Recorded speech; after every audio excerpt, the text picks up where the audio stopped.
Hi అండి. నేను మీ Tejashree. Welcome back to my channel. ఒక్కసారిగా వాతావరణం అంతా చాలా కూల్‌గా మారిపోయింది గదండీ!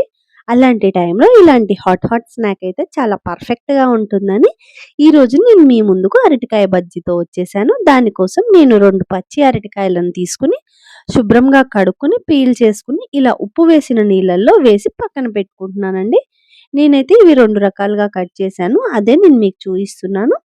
ఇప్పుడు బజ్జీ పిండి ఎలా కలుపుకుంటున్నానో చూపిస్తున్నాను. దీనికోసం 2 కప్పుల శనగపిండి, 2 స్పూన్ల బియ్యపిండి, ఉప్పు, కారం, పసుపు, కొద్దిగా వాము వేసుకొని ఇవన్నీ ఒకసారి బాగా కలుపుకొని కొద్దిగా నీళ్లు పోసుకుంటూ బాగా కలుపుకుంటున్నానండి.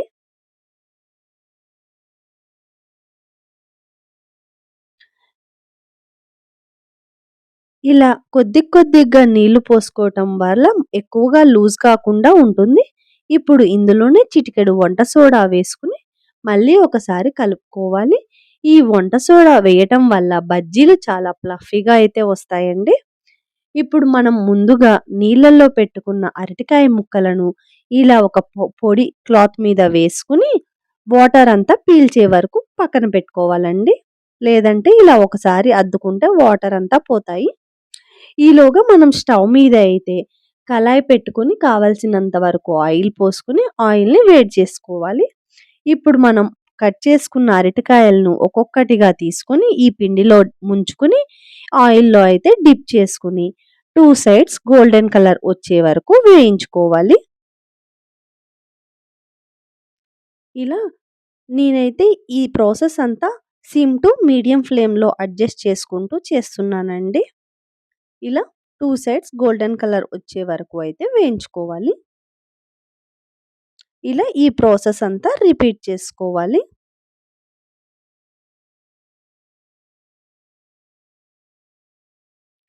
ఇప్పుడు మన బజ్జీల రుచి డబల్ చేసే ఒక ప్రాసెస్ అయితే చూద్దామా?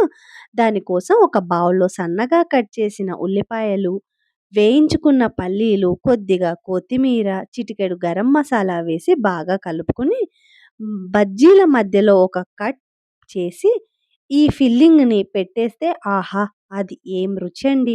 హోటల్‌లో దొరికేది కూడా ఇలా రాదు. ఈ కూల్ ఈవినింగ్స్‌కి టీతో కలిసి ఈ అరటికాయ బజ్జీ అయితే ఖచ్చితంగా మీ మూడ్ ఫ్రెష్ అవుతుంది. మీరు కూడా ట్రై చేయండి. ఎలా వచ్చిందో నాకైతే కామెంట్ చేయండి. నా వీడియోస్ గనుక నచ్చితే లైక్ చేయండి, షేర్ చేయండి, సబ్స్క్రైబ్ చేసుకోండి. Thank you for watching.